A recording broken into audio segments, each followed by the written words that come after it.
दबेली हर कोई होंदा ते शाला वक्त न खावे ढोले वक्त दबेली हर कोई होंदा ते शाला वक्त न खावे ढोले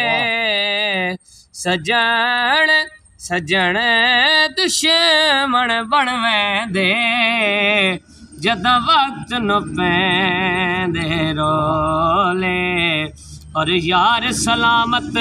होवे माही सजनान खलोंदे कोले गुलाम गुलाम